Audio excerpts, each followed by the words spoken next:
The Great Reset, where you will own nothing and be happy, is pushing for a new world system where governments will have more power and control to own more property and divide it up to more people equally. After the pandemic hit, the Great Reset went from a conspiracy theory to an organized movement that is pushing for a stronger and more effective government. The Great Reset is also growing in popularity because of all the issues that we're having in the world economy and world right now. Like Europe is heading into a deep recession, we're facing a global food shortage, China is facing a real estate collapse. Regular people are the ones who are paying the price for this because now when you have higher inflation, you have to pay more money for your gas and your groceries and your rent and your mortgage and your car. And so people want more from their government, asking the government to do more for them, saying, take care of us because we're working so hard to survive and now we're suffering because of the system. I mean, if I came up to you and I'm the government and I said, hey, let me take care of your costs. Let me worry about paying for your housing costs, your insurance, your car bill, your education, and your food costs.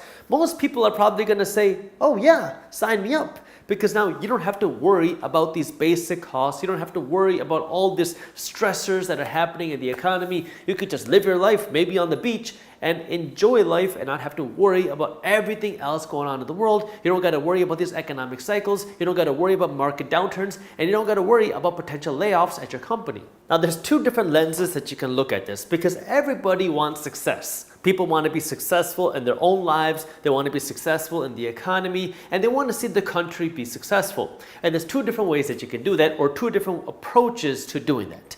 One is through saying more government will allow people and countries and governments and economies to be more successful.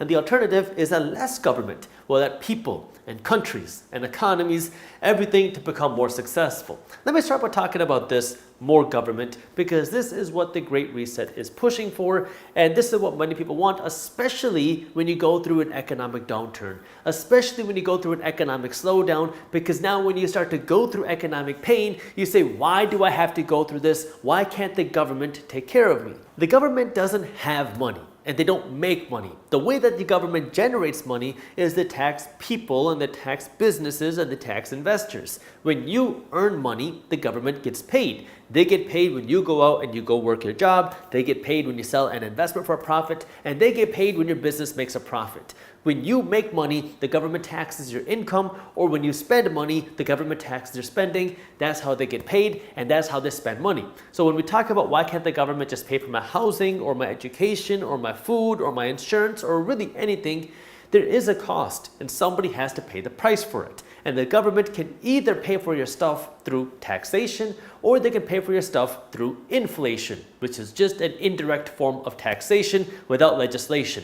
Because now when you do taxation, what is the government doing? The government is saying that we are going to raise your taxes by 10%, that way we have more dollars to pay for more roads, that way we have more dollars to pay for more police, that way we have more money to pay for a bigger military, that way we have more money to buy more things for you, to buy more healthcare, to buy free cars, to buy free education, whatever it is, it doesn't really matter. The government can get this money from tax dollars, or the indirect way is through inflation, which is a taxation without legislation, because now when you want to do inflation, you don't have to go to Congress necessarily and get a bill approved for more taxes, which can be difficult. People get angry. But the alternative is you can pass a spending bill, which says that you're going to spend money that you don't have. Now, how do you spend money that you don't have? Well, now you go into debt with the help of the Federal Reserve Bank. The Federal Reserve Bank prints more money because they don't keep cash anywhere. They don't have cash reserves. They have to print this money. They lend it to the government. Now, the government has trillions of dollars to spend on whatever it is that they want. And then they can go and give this money to people or businesses or whoever.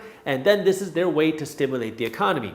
Now, again, they can give you a bunch of free stuff, but it comes at a price. It's inflation. It's the same reason why the government can't give everybody $200,000 and expect to see everybody own a Lamborghini. Because as soon as the government prints this $200,000 per person and they give it to people, the value of each dollar is going to go down, causing the price of things to go up, including the prices of Lamborghinis. So when we talk about more government, it comes at a higher cost in the sense that you're going to have higher taxes, you're going to have higher fees, with the hope that the government will be able to take care of you, which comes at the second concern, which is how well can the government take care of you? Now, I am all for helping people. It is deep rooted into my culture and into my beliefs to give back and help other people. Now, the question is, who is going to be better and more efficient at giving back and helping other people? the government or regular people. Now, I have seen different governments in action around the world, and I can tell you that in general, governments are not very efficient with their money because they don't have that same motive or incentive to be successful or to be efficient with each dollar that they spend. Because now, if the government's goal is to create jobs, they can pay somebody to pick up a marker with their right hand and put it into their left hand. And they can create this job, put it on Indeed or ZipRecruiter, and they can pay somebody $100,000 to do this. Now you're going to say, well, what good does that do? Well, the government just created a job.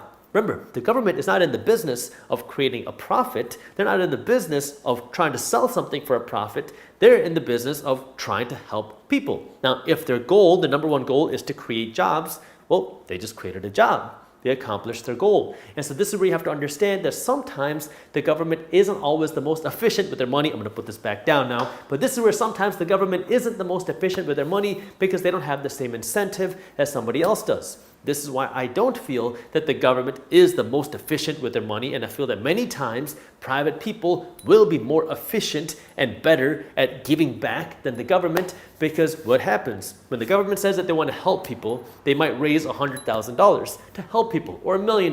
Then they have to pay for all their politicians and all their government workers to now help get this money into the hands of people, and by the time this money actually makes it into the hands of people, very few pennies for each dollar given to the government actually goes out to help people because of how inefficient it is.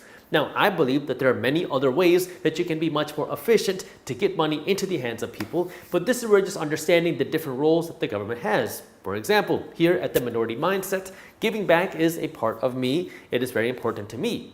So when we hit 1 million subscribers on my channel, one of the things that we did was we did a give back campaign where I took my team and we went out to a local teacher store. This is during the pandemic where teacher stores were hurting because kids weren't going to school. And this was a local small business.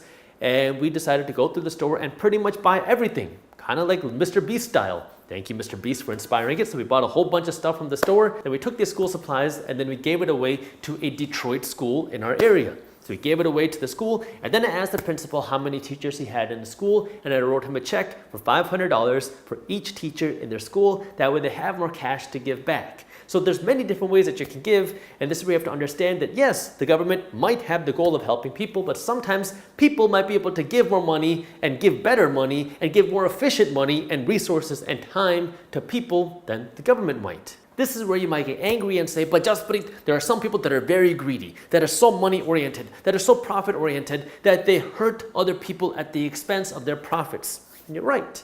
But you have to remember that sometimes they're in the private sector, they're regular people, they're business owners, they're investors, they're workers. They could be at any stage. There's bad people everywhere, but they can also be in the government. That sometimes government officials get greedy. Sometimes they do things that are unethical. Sometimes they get bought out and do bad things. So to think that just because you move power from one to the other, that the bad people are going to go away, doesn't really make sense because bad people exist. They happen in all cultures, they happen in all religions, they happen in all parts of the world, and they happen in every single organization. It's like when Democrats are in power, Republicans are going to complain about how corrupt Democrats are. And when Republicans are in power, Democrats are going to complain about how corrupt Republicans are. When in reality, they're both corrupt. Both sides have their own corruption. Both sides have their own agenda. And this is where you have to understand that you want to be able to decipher through the noise, decipher through all the political emotions and the agenda, and understand that sometimes there's alternative solutions. And maybe you just got to focus on taking care of yourself instead of relying on somebody else, like the government, to take care of you. Because the reality, which is very unfortunate, is it is very profitable to keep people financially poor. It is very profitable to keep people financially uneducated. And this doesn't matter if you are a Republican, a Democrat, or a corporation. It does not matter. Many entities are in the business of trying to keep people financially uneducated, which is why the best solution isn't more government or less government. The best solution, no matter what, is to take care of yourself, and that starts with your own financial education. That starts with taking care of yourself by understanding the way the system works, by understanding how money works. That way you can become self-reliant. That way you can become an investor. That way you can become a producer instead of just a consumer and somebody who is reliant on everybody else and the government to take care of them. Because when you do that, you become a slave to the government. You become a slave to corporations. You become a slave to everything else around you, and you want to become independent. That way you can take care of yourself, because the reality is it does not matter who you're talking about. They want you to be reliant on them. And this is where you want to break out and become reliant on yourself and not rely on everybody else around you. Now, of course, the system that we're in right now is not perfect. Some people get hurt more than others because of the way the system is designed. Now, this is where, again, the best solution for yourself is to get educated and understand the system. That way we can learn the rules to the game. That way you can win at the game. Because most people are trying to play football right now without even knowing where the line of scrimmage is. Most people are trying to play tennis without knowing where the racket is. People are playing the game without understanding the rules of the game, because now when you understand the system, you'll understand how you can take care of yourself, because the system is designed to benefit the producer more than the consumer. Most of us are taught just to be consumers. Unless you had rich parents, you're told to go out and get a degree and get a job and then go buy stuff and live your life. We're never told to invest our money and become a producer. Now, this doesn't mean that you have to be an entrepreneur. Although I am a big supporter of entrepreneurs, I'm an entrepreneur myself, and I had to go through a lot of hurdles to become an entrepreneur. But not everybody is meant to be an entrepreneur. Not everybody needs to be an entrepreneur. But there are many ways that you can be a producer without going out and actually starting a company. How? Well, you can go out and invest your money into companies. You can go out and invest your money into real estate. You can go out and invest your money into assets that are working to produce value. And the nice thing is, you don't need $1 million or $100,000 or $10,000 or even $1,000. You can start with less than $100 thanks to so many different apps on the internet. If you're looking for some apps, you can check out some of my recommended and affiliate apps that I use down in the description. But this is where it's just understanding that there are so many tools out there that will allow you to take advantage of the system, but it requires you to be educated and prepared of understanding how the system works. But you have to first believe that you can do it, because now if you believe you can do it, then the next thing that you're going to do is you're going to start learning. How do you do it? Maybe you start watching YouTube videos. Maybe you start reading books on how to increase your income, or how to start a business, or how to start a side hustle. Maybe you purchase a few classes and then you start doing, and then you start taking steps towards that action. And maybe you don't hit 400 grand a year.